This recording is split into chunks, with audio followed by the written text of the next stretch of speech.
Yesterday, I backed the car out of the garage and filled the radiator up with water. Started the car up and I let it run for about 10 or 15 minutes, trying to get some heat into the engine. And I watched it and the radiator never leaked. So I was really kind of confused. I didn't understand why last summer it leaked so badly, and that this summer, even after getting the motor hot, it just would not leak. So I brought it back in the garage, shut it down, and left it overnight. The next morning I came out and there was coolant all over the garage floor. So there's definitely a leak in this thing, and now I just need to find out where the leak is. And the only way I'm going to do that is to get the radiator out of the car. I'm going to tell you something. When they put these cars together, they never built them with the intention of them coming back apart. It was just hard to get at almost everything. I had to unbolt the transmission coolant lines, and those were all flared nuts, so having the right tool for that was indispensable. I had to get down inside and pull that lower radiator hose. Well, I needed a damn screwdriver that was this long just to reach down and get it. And then it's been so many years, I had to use that same screwdriver to literally force that coolant hose off the radiator. The first obvious thing that I had to do was drain the coolant out of that radiator. That was easy to do. I pulled both the hoses off, the lower hose and the top hose. All of the connections are done to the radiator, so it's all free for me to take it out.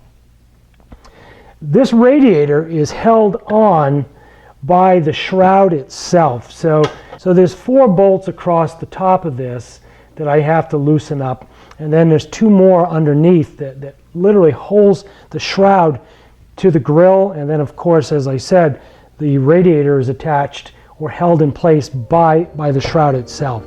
So we'll do that next. We'll pull the shroud and hopefully get that radiator out at the same time.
You got junk is what you got here.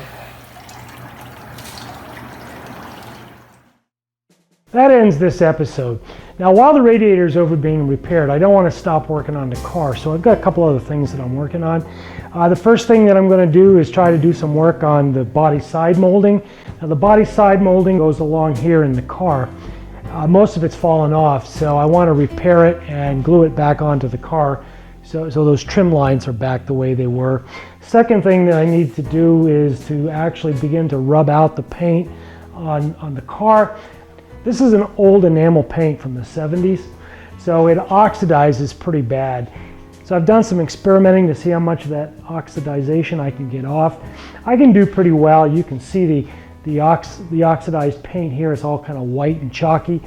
And over here, I've taken some off. I want to talk about that. I want to show you what I've done there and see if I can't get the car. The car's 45 years old, so I'm not going to, without a repaint, the car's never going to be like brand new. But I think I can bring that color back so that it's really, more attractive. So those are the next couple episodes we've got coming up. So if you haven't already, like the video, subscribe to the channel, ring the bell so you get notified the next time I post a video. Let me know if you're trying to revive one of these old cars without going through a complete restoration. I think that's pretty cool stuff. Anyway, I'll see you in the next video.